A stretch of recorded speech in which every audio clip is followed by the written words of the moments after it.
There was a time when every room felt heavy before a single word was spoken. A smile could hide a storm, but somehow the storm was always louder. People called it sensitivity, overthinking, moodiness. But deep inside, something older whispered another name: empath. And the strange thing about finally hearing that word was not relief, it was grief. Because suddenly the past began rearranging itself like broken glass forming a mirror. The exhaustion made sense. The loneliness made sense. Even the habit of saving people who never planned to save you back. Carl Jung once wrote that what remains unconscious controls us like fate. Maybe that's why life felt cursed for so long. Not because something was wrong with you, but because you were carrying emotions that were never yours to begin with. The moment acceptance arrived, the body reacted before the mind did. Shoulders softened. Silence became less frightening. And for the first time, being alone no longer felt empty, felt clean. Some empaths grow up learning that tension means connection, that emotional labor is intimacy, that fixing broken people is purpose. So peace feels suspicious, calm feels cold, and healthy love feels almost invisible. The nervous system becomes addicted to emotional storms because storms are familiar. That's the cruel trick. Jung believed people repeat wounds until they become conscious of them. And empaths repeat pain because they confuse emotional intensity with soul recognition. But something shifts after acceptance. You begin noticing how certain people only loved access to your energy, how they fed on your listening, your patience, your softness, and how exhausted you became after every conversation with them. The awakening is subtle, not dramatic, just one quiet realization. Love should not leave your spirit shaking. Before acceptance, silence felt dangerous. Empty rooms forced hidden emotions to rise.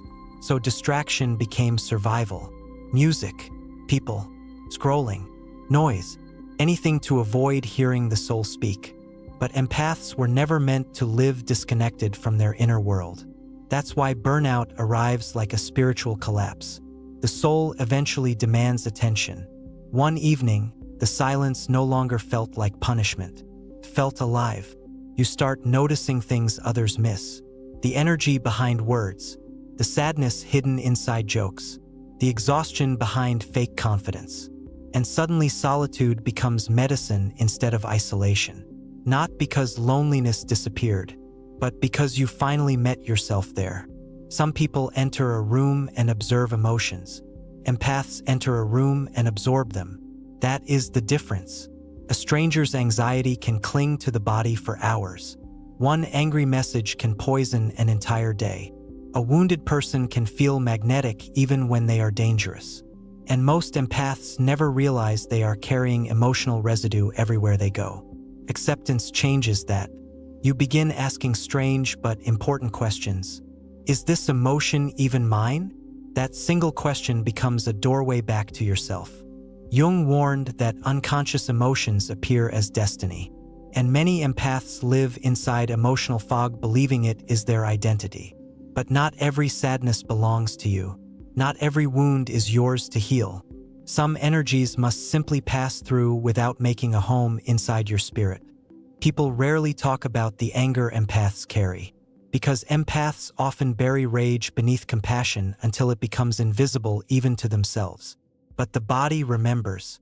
Every time you stayed quiet to keep peace, every time your boundaries were ignored, every time someone took your softness and treated it like weakness, the anger remained underground. And one day it surfaced. Not as cruelty, as clarity. That was the terrifying part. Acceptance did not turn you colder. It made you honest.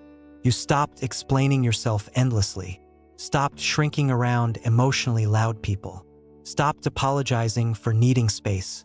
And strangely, the more truth entered your life, the fewer people remained. But the ones who stayed finally saw the real you.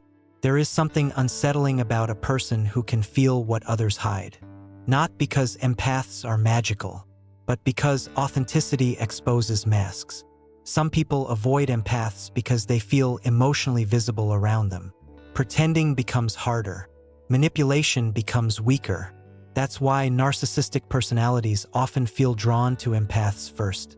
then threatened by them later. The empath senses emotional fractures. The manipulator senses emotional openness. A dangerous dance begins. But acceptance changes the rhythm completely. You stop trying to rescue people from darkness they are protecting.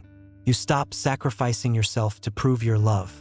And most importantly, you stop confusing being needed with being valued. Long before the mind understood, the body was already screaming. Fatigue, anxiety, sudden exhaustion after certain conversations, tension appearing around specific people. The body never lies for an empath. It absorbs truth faster than logic does. That's why intuition often feels physical. A tight chest, heavy stomach, restlessness, draining sleep. Acceptance creates a strange reconnection with instinct. You begin trusting the feeling that arrives before explanation. You stop forcing yourself into spaces that poison your nervous system. And slowly, the body softens because it no longer has to protect you alone. For the first time, intuition becomes partnership instead of warning. Many empaths carry a sadness that feels ancient. Even as children, they notice emotional contradictions adults ignore. They sense suffering beneath appearances. They mature too early because they are emotionally awake too early. And that creates distance. You learn how to comfort others before learning how to protect yourself. You become emotionally useful long before feeling emotionally safe. Jung believed the soul seeks wholeness through suffering. Perhaps that is why empaths often feel spiritually exhausted by ordinary life. But acceptance changes the meaning of that exhaustion. The sensitivity stops feeling like a curse. It becomes perception, a gift that was never meant to destroy you, only guide you toward truth. There is a painful stage in every empath's awakening. You begin seeing people clearly, and they begin noticing you are no longer easy to control. Some relationships quietly fall apart after that. Not because you changed into someone selfish, because you stopped abandoning yourself to keep others comfortable. And oddly enough, that creates loneliness before it creates peace. But this loneliness is different from the old one.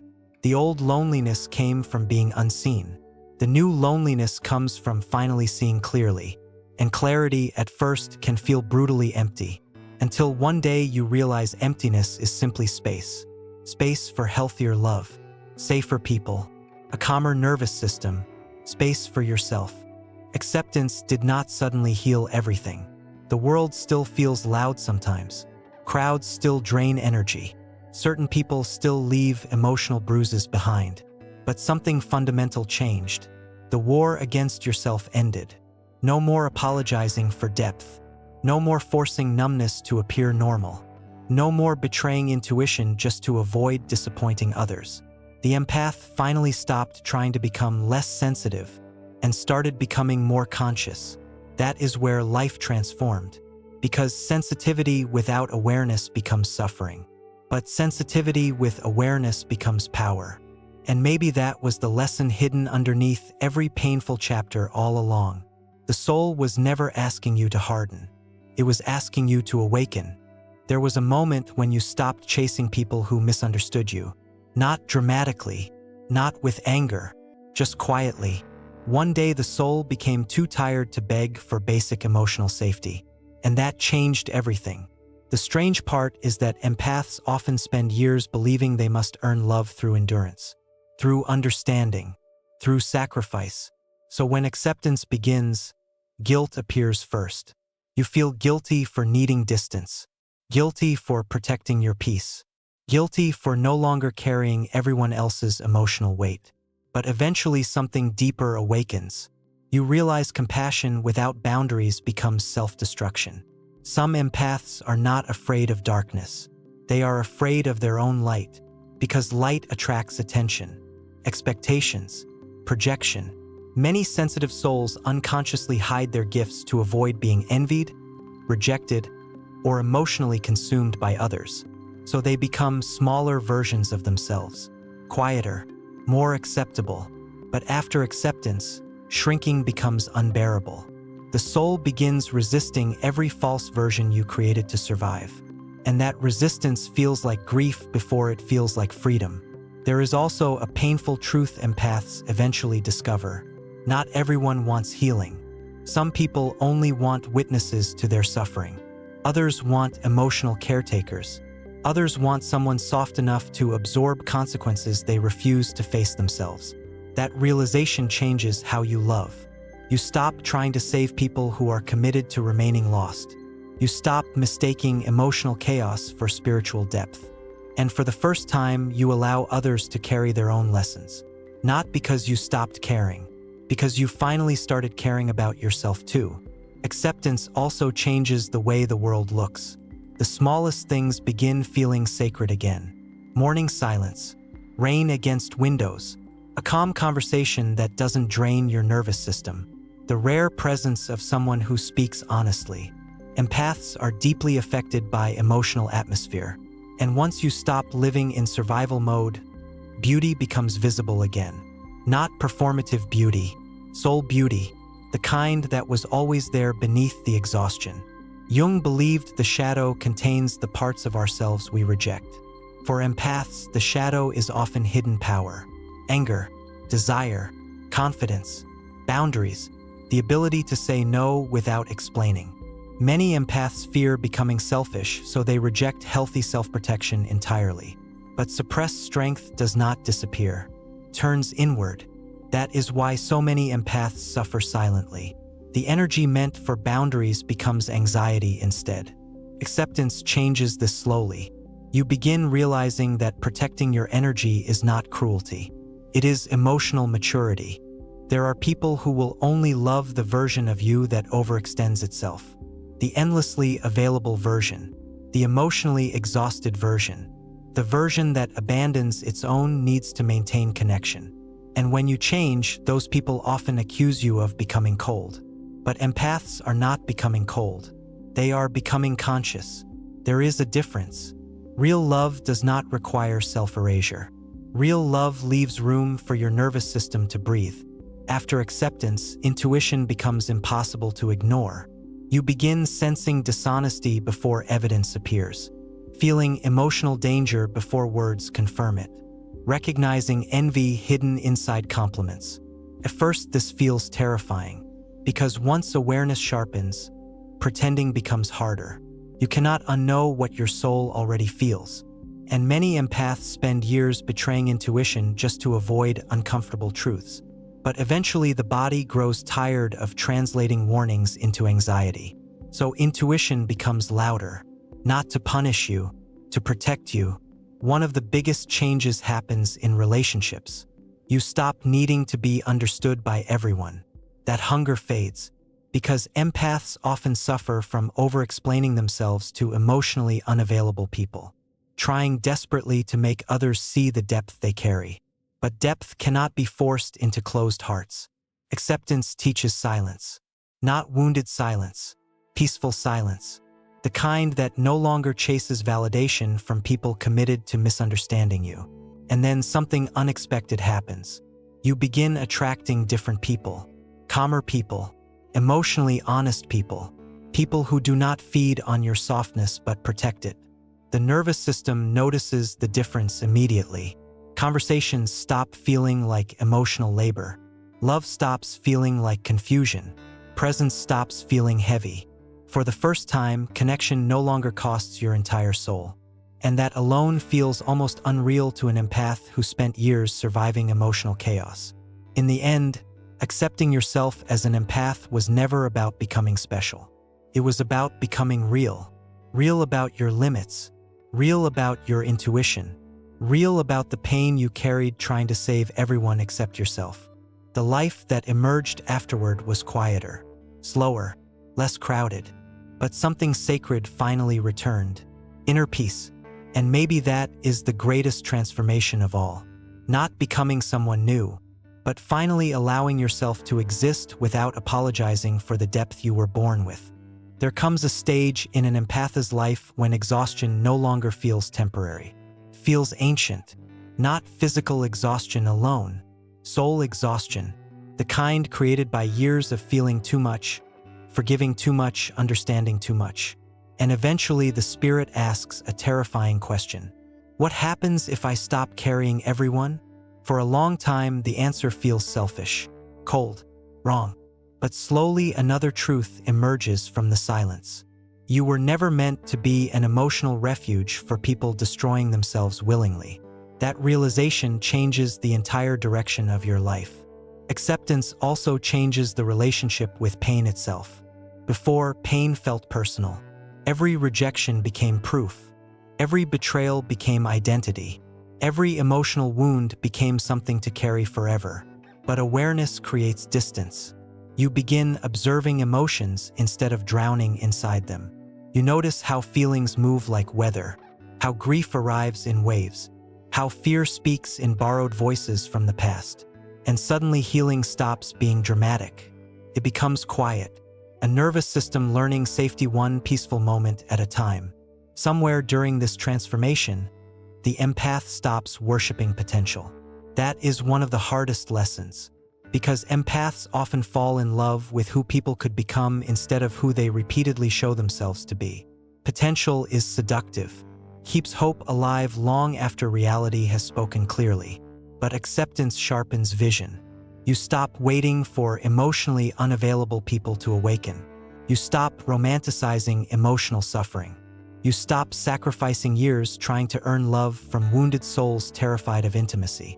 And in that painful clarity, your energy finally returns to you. The strange thing about becoming conscious is that old environments begin rejecting you. Places once tolerated suddenly feel unbearable. Conversations feel shallow. Fake kindness feels physically uncomfortable. The empath begins craving truth more than belonging. And that changes everything. Because once authenticity becomes necessary, many old connections quietly collapse. Not every relationship survives awakening. Some were built entirely around your self-abandonment. Jung believed individuation begins when a person stops living according to collective expectations and starts listening to the deeper self. For empaths, this often means disappointing people, family, friends, partners, because the old version of you was easier to access, easier to drain, easier to manipulate through guilt. But the new version listens inward first. That inner loyalty feels unfamiliar at the beginning, almost dangerous. Yet something inside finally relaxes when you stop betraying your own intuition for acceptance. There is also a grief empaths rarely speak about. The grief of realizing how many times you ignored your own soul, how many red flags you translated into empathy, how many wounds you called love, how many situations your body begged you to leave while your heart kept negotiating. That grief hurts deeply, but it is sacred grief, because awareness transforms regret into wisdom, and wisdom becomes protection. After acceptance, sensitivity itself changes shape. It no longer feels like drowning in everyone else's emotions. It becomes discernment. You begin sensing where peace exists, which people feel emotionally safe, which environments nourish your spirit instead of consuming it. And perhaps for the first time in your life, you choose according to energy instead of obligation. That single shift alters destiny more than most people realize. There was once a belief that being an empath meant saving others. Now the understanding feels completely different. Being an empath means remaining connected to truth in a world addicted to emotional numbness. It means feeling deeply without allowing the world to harden you. It means protecting softness without turning it into weakness. It means loving others without abandoning yourself in the process. That balance changes the entire soul. And then one day, almost unexpectedly, peace arrives. Not perfect peace, not eternal happiness, just an unfamiliar calm. The kind that appears when your life finally matches your inner truth. The body rests differently. The mind stops racing constantly. The heart no longer chases emotionally unavailable people hoping to finally feel worthy. You begin enjoying your own presence. That is when the deepest healing begins.